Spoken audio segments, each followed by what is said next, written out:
Hey guys, happy morning here from Tahiti. It's me, Tuomo Vauhkonen from Tuomo Vauhkonen Coaching, coming to you live today to discuss about 11 principles of how to shift your mindset and change your lifestyle for better with starting the kickstart the things for this year of 2021. So I'm just going to leave a little bit of a context in the beginning before we jump into the content and I share my screen. So first of all, if you're watching this live with me, leave me a little comment in the chat box that you're watching and where you're tuning in from. If you're checking it on replay, maybe you can put a replay over there, and then you can probably scroll back and forth. But we're gonna go about 30 minutes. Hey Anna, how you doing? Thanks for tuning in from Spain. How's things over there? So yeah, as I said, we're gonna go about 30 minutes. Very simple, easy, understandable presentation, mindset, lifestyle shifts and changes that you can implement right now. Take action in some of these items, some of these ideas, and I think these are very, very powerful. It's obviously overwhelming if you're trying to implement all of them at once, but just take something, even if it's just one idea, one insight, one action step that you put in place right now, that will start moving you forward to the right direction. Okay.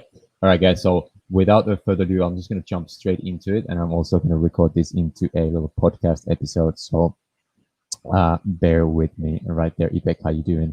Also from LinkedIn. So here we go. Let's share the screen from here and put these things under. Uh, Here we go. Sharing screen. All right. So as said, 11 principles for mindset and lifestyle change. And that picture is, by the way, from Patagonia, where let's see something here. Let's just see something here. If I can get back into the chat box here. All right, cool. So there, I think this will be better this way. Um, can you guys see the full screen? Ipek or Anna, if you could give me a little heads up. Do you see the full screen, or are you seeing the StreamYard um, the StreamYard screen, whichever? But let's just try that. All right, there we go. That's probably better. Let's do that way. Let's do that way. That's better. All right, cool. Well, anyway, let's roll with it. All right, yes. So Ipek's saying yes. All right, so let's roll with the punchies and we go with this screen. Just bear with me for 1 second. There we go. Poof. All right, well, anyhow, regardless. Let's share it again and we'll get it going better. So there we go. As you guys can see, not everything needs to be always perfect in these presentations. But here we go. Let's go with this. So 11 principles for mindset and lifestyle change. Like I said, how to write the path of change in 2021. So here we go. Let's jump into the presentation and these 11 principles, like I said, and these the picture here in the background, by the way, is from Patagonia, where I climbed up to about almost 6,000 meters, about 6 kilometer peak, and I'm up there. And I also spoke about the TEDx talk. That was a very transformational moment for me in a way, because I realized that I had been living my life just for myself and by myself, and I wasn't taking other people along for the ride. And as I was coming down from that mountain, it took me about a day to come down back to the village of Mendoza. I realized that I really have to start connecting more with people, and you don't always have to obviously go up to the mountaintop to realize that. But for me, it took that realization up there that life is best shared. Even if I'm smiling from ear to ear on that picture, it was a monumental moment for me, because I realized like I really need to share my life more. Even like doing these amazing things like climbing up the mountains, if you're doing it yourself, that's not much fun, is it? So the very first one, let me just see here really quickly. All right, cool. So we're live and we are doing, I'm just checking here myself as well. How's this going? Cool. All right. So the very first one is this: respond, not react. We are living in a very reactive world today. We are living in a world where there is too much. All right, there's a whole bunch of people actually. I'm actually seeing straight away here. Um, Garcelle is here. Sarah is here. So that's awesome. Thanks for guys watching in. I'm just checking it here from my mobile feed to make sure that we are good and looks like we are good. So, like I said, we are living in a very reactive world. So we have to change our mindset. We have to change our act to be more responsive instead of reactive. So what does that mean? Like I always use the metaphor of playing ping pong. If you're playing ping pong, you're very reactive. You're just reacting where the ball comes from. So what responsiveness means to me is that you're actually taking the ball to you. You look at the ball and then you go like, okay, where can I shoot this ball? That's responding. That's more awareness. It's also more of self awareness. You every now and then, yes, we have to react. We have to be also in certain cases be slightly reactive. But when you are responsive, when you respond to the world, you respond to these ideas and insights and actions that are coming at you, you have more control, you have more awareness, especially self awareness. The becoming more responsive is a principle number one. It is a daily practice. It definitely takes a lot of practice. I'm definitely not there 100% yet, but this is a reminder for me as well as for you guys to be more responsive instead of reactive. Okay. Next one. Read daily. Skip the dancing cats on YouTube. Readers are leaders, like Jim Quick says. What I truly believe that the more we spend time learning, the more we are going to be able to earn, right? So the knowledge is power, yet the action is where the true power comes into play. But the reading, I believe, is one of the best ways to gain knowledge. Yes, there's YouTube. Yes, there's podcast. Yes, there's these kind of videos that I'm putting out right now. But what I truly believe is that reading is actually also calms you down when you're sitting in front of a bookshelf, when you're looking out from the windows and you're actually consuming amazing content through reading. Old school books are one of the best ways to do that.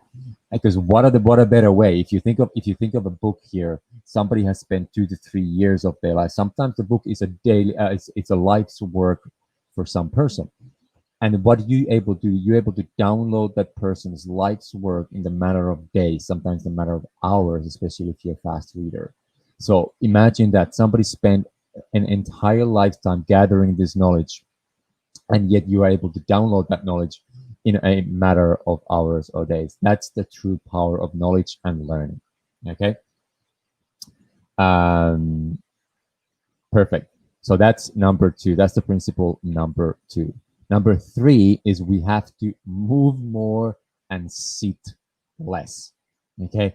Very, very simple idea, very understandable, straightforward. I think everybody understands where I'm coming from with this, but yet the application, yet the action is not very obvious. Not many people.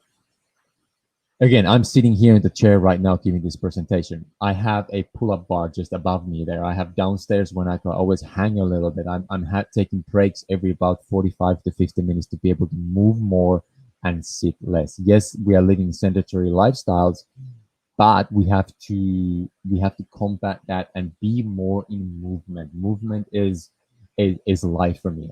We absolutely have to put ourselves in movement and momentum.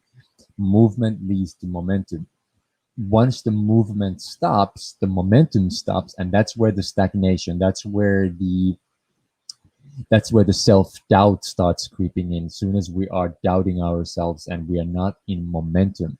So movement, physical movement, early in the morning, late in the evenings, to kind of clear your mind from the day's chores, if you will, is absolutely vital. If you can't go for a run, just do some sit-ups, do some pull-ups, but move your body. And it's better actually to move your body about once in an hour instead of once in a day for 45 minutes, to go for like heavy lifting, do some, like heavy gym workout, and then sit for the rest of the day. It's been shown and it's been said by research and science that it's more effective to move 5 minutes every hour instead of 45 to 50 minutes once a day. Okay, guys. Next one. Create often, consume rarely. All right. Um, Again, we are living in a consumerism society where everybody consumes all the time, yet very few people create. Okay. And especially for someone like myself, I have to be reminded of this almost every day. Yes, I do consume content. Yes, I do consume videos and like I said, podcasts, but more I can be in this creative mode, more I can create, the better I will be. The creation is where the inspiration is. Creation where I get the best ideas and where I'm actually able to put them out into the world. And what the creative process also does to you, it's also start solidifying your mindset. It builds up your self confidence. If you're just consuming, you're only intaking information, but the creative process is the outburst. That's when you are putting stuff out there in the world for people to be able to see who you are, what are you up to. You expose yourself, you expose your ideas, and you expose your gifts to the other people for them to then obviously consume that. But from personal perspective, yes, Anna, you're saying yes, this is my domain. I absolutely love that. You're a very creative person. So I was actually, when I was writing that slide, I was thinking about Anna, that I'm sure she will love this slide. So creative process, be in a creative mode more often, because consumerism is very easy. Creation is a little bit of a harder one. So that's why you also sometimes have to push yourself a little bit and get out of your own way to be able to create. All right, perfect. Next one. Life happens outdoors. Live an active and nature connected lifestyle. This is very near and dear to my heart. I'm a very outdoorsy person, and once you really think about it, if you put a little bit of effort and energy into this thinking process, you realize that the life doesn't happen inside of the four walls. All the life happens outdoors. Active and nature connected lifestyle is absolutely the way to go in my books. We have to be able to connect it to the nature, the natural elements, and be active around there. The more time we spend inside of four walls, or in my case, in this yurt shape, the house that we're living, even even if it's good to stay at your nest and it's good to be comfortable inside and indoors, more we expose ourselves to the elements and live outdoors, more we are connected to the obviously to the elements, but we also more connected to ourselves, and we are more true, because the actual life happens outdoors. When you really think about it, that's where the true meaning of life happens. It's outdoors in the nature, connecting, living, and doing your lifestyle that you are always meant to and trained to do. So I always highly recommend to people to figure out what are the principles, what are the key benefits and key ideas for your lifestyle design, and start creating, start living more of that life right now. I know right now it may not be the easiest thing to do, but now is a perfect time to start crafting that lifestyle design for you. All right, guys. Next one. Health and your energy are foundations to your vitality. Take a really good care of them both. Um, Again, very near and dear to my heart, this one, because I've started doing the workshops about health and detoxification and energy and so forth and so forth 3 to 4 years ago. So health and energy is something that I'm very passionate about, uh, and I'm going to tell you something right now. It's not to impress you, but to express you that it's possible. For about last 6 to 7 years, I've spent my life and my journey pretty much even flu free. I've had a couple of small kind of 12-hour, maybe maximum 24-hour flu episodes, but other than that, I've had zero health concerns especially when it comes to sort of the diseases and diseases, if you will.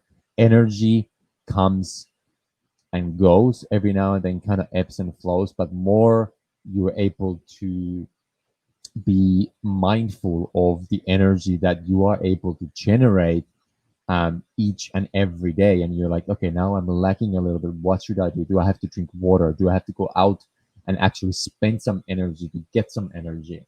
Again, that's connected to that active and energetic lifestyle outdoors.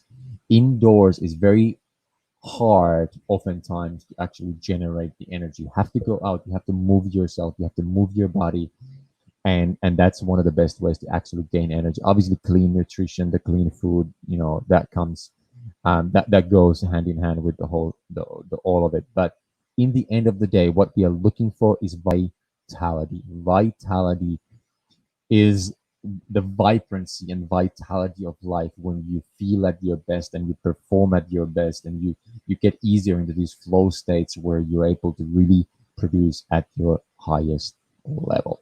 All right. And let's jump into the next one here. Seek solitude, yet connect with the community. Just a little quick personal story here. I used to spend a lot of time on my own, by myself, traveling around the world. And I obviously realized that I need a community. I need some people to connect with. And this was this was a big realization for myself when I realized, like, hey, I'm a kind of solo guy. I need that solitude space. I need the time for myself each and every day. Yet I need to connect with the people to make a perfect, or at least a functional balance between the two, a flow between the solitude and the community. I think that's where it's at. We all know that we have to be with the like-minded people. We all know that we have to spend a little bit of time by myself. I know that's a very hard thing to do for many people, but if you are someone that spends time with people all the time, seek solitude. Seek solitude. You have to be able to be comfortable with yourself, by yourself, inside of your own head, in the spaces and places that are sometimes dark. And especially these kind of days and these kind of times that we're still living. And 2020 was a perfect example of that. The people that were not really comfortable in their own skin, I think, had the hardest time during the lockdowns. Uh, Once we spent time in the solitude, I think a lot of the introverts were kind of happy, to be honest, during this lockdown period. Like, I know it's an extensive one, but I was like, a lot of the times when these like kind of pressures were coming over us last year, I was like, no, we're good. I'm happy to spend time. I'm comfortable with myself, by myself, for long periods of time. That's where you're finding meaning, that you're finding purpose, you're finding power, you're finding a lot of that personal power comes from those spaces that you've been by yourself, up in the mountains, down in the deep valleys, or wherever you found your solitude. Okay. Ipek says meditation and solitude, absolutely agreed. All right. Yet, again, like I said, for myself, community, connecting with community is something that I have to push myself to do a bit more, whereas the solitude comes to me naturally. And for a lot of the people, it might be other way around. They have to um, uh, put themselves into those spaces where they get to spend time by themselves. Okay. Next one. Be in forward momentum daily. Clarity is a byproduct of your act. I love this picture, by the way. That's one of my goals, to when I'm in my late 60s, to have that big smile on my face and be skating or roller skating somewhere out on the beach. But momentum is something that I already spoke about. Movement leads to momentum. And a lot of the people these days are looking for clarity. Clarity is something that once I feel clear, once I have the clarity, then I get to take action, then I get to do these things. But momentum and movement is required for you to find this clarity. One of my favorite metaphors is the fact that if you think of yourself to be in a dark tunnel with a lot of these motion sensors in every set, let's say 10 meters, and these motion sensors are connected to the lights. If you're standing still, the lights won't come on. But once you start moving forward, once you're making forward momentum, you're hitting these motion sensors along the way, each light will turn on. That is exactly the same thing that happens with the clarity and movement and momentum. It only happens to you once you put yourself in the forward momentum. Now, I truly love the introspection and you're writing your journals and being the meditative spaces and those practices. Yet, they can only get you so far. We have to couple that introspection with the forward momentum. That is the true way, for me, the best way to gain the most amount of clarity for your life. Okay. Feed your focus, starve your distractions. Goes very well uh, hand in hand with the second aspect where I said that we have to be more creative and less and less consumer minded, if you will. The focus is something that is a disappearing act these days. Not many people are able to focus for long periods of time these days anymore, because we're living in a world where there's too much consumerism, there's too many distractions. We all know that. So how can you feed your focus, and how can you starve your distractions? One of my perfect examples is my desk. For example, in the morning, I have to clean my desk. I have to really sort out and clean the space before I start. If the space around me is too distracted, obviously I'm not able to focus. So one of the best ideas is to clean your desk wherever you are before you start to do something. Obviously, put your airplane in the put your phone in the airplane mode. Uh, Tell people like, hey, I need 30 minutes. I need 45 minutes right now to fully focus myself. Be very hard to reach.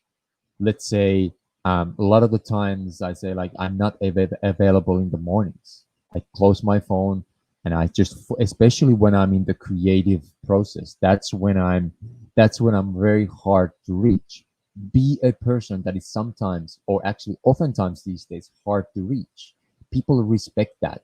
People will respect you a lot when you say I'm hard to reach because I'm focusing to create more magic in the world. I'm creating more content. I'm creating more workshops, for example, in my case. Right? And then when you come out in the world, you are fully focused and less distracted, and you're more available for other people as well. If you're distracted all the time, then you're not going to be very present either. You've all heard this a million times. Where your attention goes, the energy flows. We are living in a society where a lot of people are very good at being distracted because they practice that often. They putting their energy towards the distractions. So be hard to reach and feed your focus. Okay. Couple more slides. This is from New Zealand. Climb the right mountain with the right people during the right season. And this is more from business perspective. And what I mean by this is we have to be able to know what are the right actions to take. What is the right mountain to climb? There's nothing worse than climbing the wrong mountain and reaching to the top and realizing this was not my mountain. So before you set out, this is where the clarity comes into play. Be sure that you're climbing the right mountains. Okay. Ask for people, ask for help, ask for support. See the people that already climbed that mountain. Was that, or let's say an act or a business in this case, let's put more in practical terms, is the business that you want to start, is the practice that you want to start, does that feed your soul at the same time? Is that something that you truly absolutely love doing, or do you just do it for the sake of money, just the sake of fame? What is the true meaning, the purpose of starting to climb that mountain, or starting to embark on the business adventure, or even a relationship wise? Okay. Which brings me to the second point right here: the right people. You've got to be able to take these endeavors or business relationships to the next level, but make sure you're connecting with the right people, right? Recently, this was very, how should I put this? It was a lesson that I've learned recently, um, that you need to be able to say no to the right people and to say yes also to the right people. What I mean by that is that every person is right in their own mind. There's no quote unquote wrong people. It's just that they are possibly not right people for your journey right now. So say yes to the right people and they say no to the right people as well. Because I didn't want to put it in the saying that there's no wrong people in that sense. And the last point is during the right season. This is more about the timing. Okay, this is more about the timing. You can do the right things with the right people during the wrong season. The right timing is absolutely crucial. Even if you're doing everything correct, but the timing is not there. This is something that I learned recently from Joe Foster, the founder of Reebok, in one of the circles that I'm part of. He said that he talked a lot about the luck when it comes to business. And then I asked him the question about that luck, and actually what came out that is more about the timing. The luck is about the timing. So you might be able to, like I said, do the right things in business wise, but if the timing wasn't there, maybe it won't work. So basically what I'm trying to say with that is be consistent, be persistent of putting yourself out there and doing the right things. When the right timing hits you, when the uh, that's when the things start really shifting to the right direction. Okay. And then the last one is probably one of my favorite ones, which is the pursuit is the happy space. Find fulfillment in the mundane of the daily grind. I absolutely love this. One of my favorite movies, by the way, that Will Smith that he filmed with his son. Um, and he really truly talks about that, where the pursuit is where you find the fulfillment. That's where the happiness and the happy space happens, not the other way around. I think in the Constitution of US they're saying that it's the pursuit of happiness, but what if you just turn that around, other way around? That is actually the pursuit, that is the fulfillment. Once we enjoy the daily things, the daily chores, the daily grind, that's where the rubber really starts hitting the road, and you really start understanding what you're here for and what you're doing, because those milestones, those goals, those destinations that we reach, they are very fleeting moments. If you look at the big picture, we have to be able to enjoy the everyday things that we do, find fulfillment in those mundane actions of the daily grind. I think if we are able to, if there's only one thing that I wanted you to remember of this whole presentation, it probably would be this last one. Super amazingly fulfilling when you understand where the true fulfillment comes from. All right, guys. Um, that's pretty much it. That's my 11 principles for mindset shift and lifestyle changes. So if that's really interesting, you want to dive deeper into these ideas, reach out either over the LinkedIn, reach out over the Facebook. You can DM me. There's my email address. You can also reach out by phone. So hopefully that was very helpful. I'm just going to check out the comments real quick from here. What came out. Thanks for joining, Sarah, saying this is such a wonderful idea. Thank you.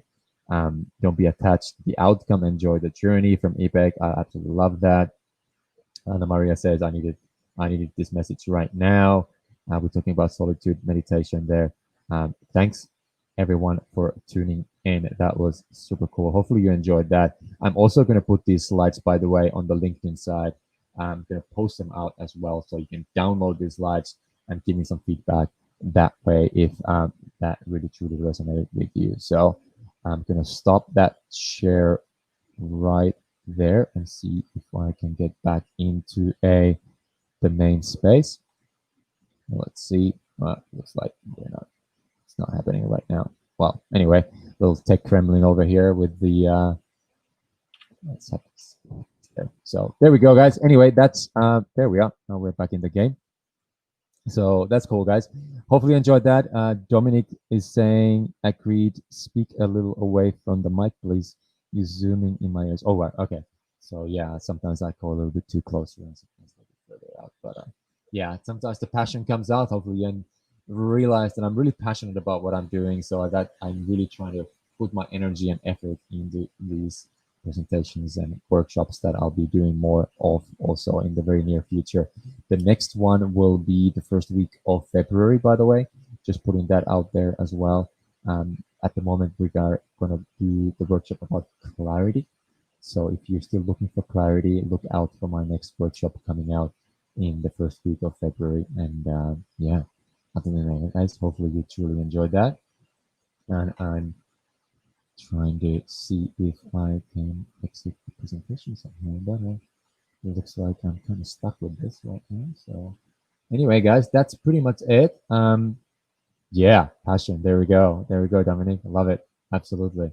So um, if there's any questions, if you got any ideas that sparked out, let me know and I can answer right there and then right now.